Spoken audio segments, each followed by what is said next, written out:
Canaminia, Waraminia, Yonde. Eya unka jugunyo barunasa. Nima unka jugunyo barunare. Maere ko kuniko yabi yabi. Maere ko kuniko bisa bisa. Mangala hatile penye. Canaminia, Waraminia, Yonde. Eya unka jugunyo barunasa. Nima unka jugunyo barunare. Maere ko kuniko yabi yabi. Maere ko kuniko bisa bisa. Mangala batile penye.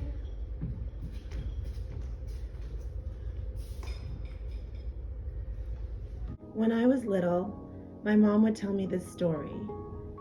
It's a story her mother had told her when she was my age.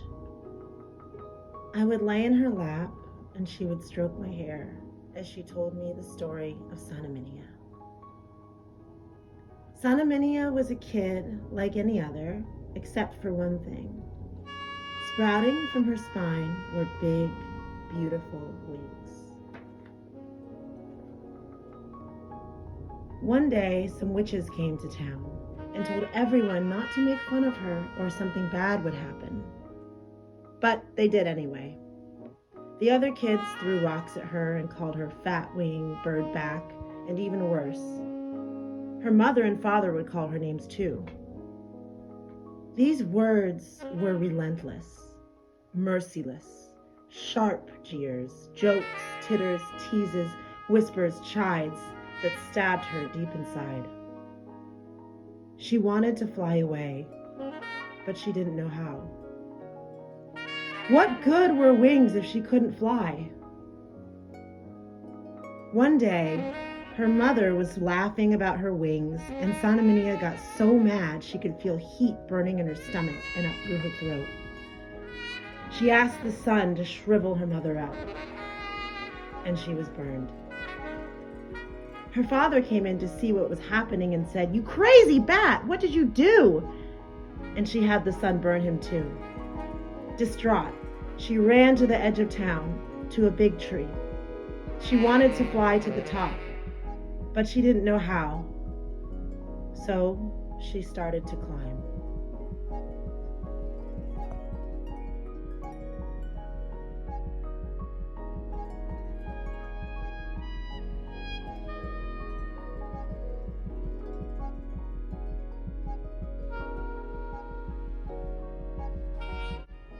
In her anger, hurt, and sadness, she looked up to the sky, and the sun felt sorry for her. It put a drought on the whole land.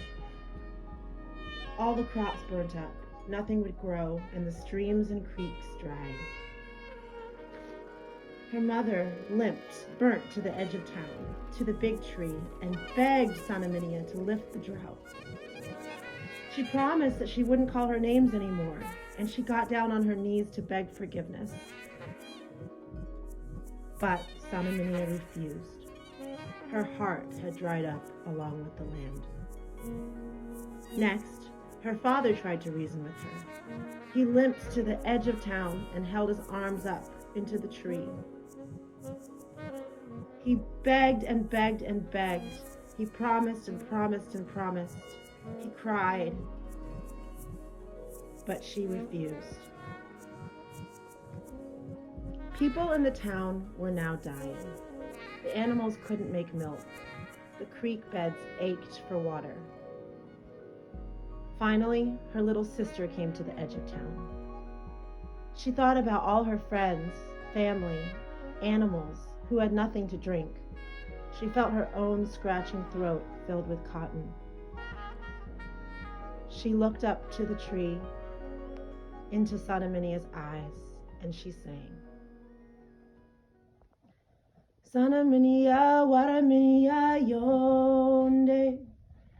Ea unka dugunyo barum nasa. Nema unka dugunyo barum nare. Maerere ko kone ko yabi yabi. Maerere ko kone ko bisa bisa. Mangala batile perenye. Canaminia climbed down from the tree. She felt a dam break inside her and water rush in.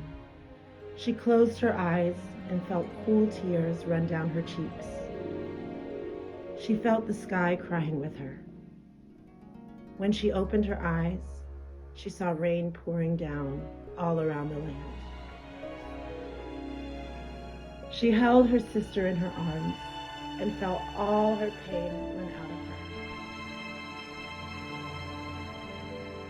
Her family and all the townspeople rejoiced, and no one ever made fun of her again. The witches heard of this and smiled. Witches love the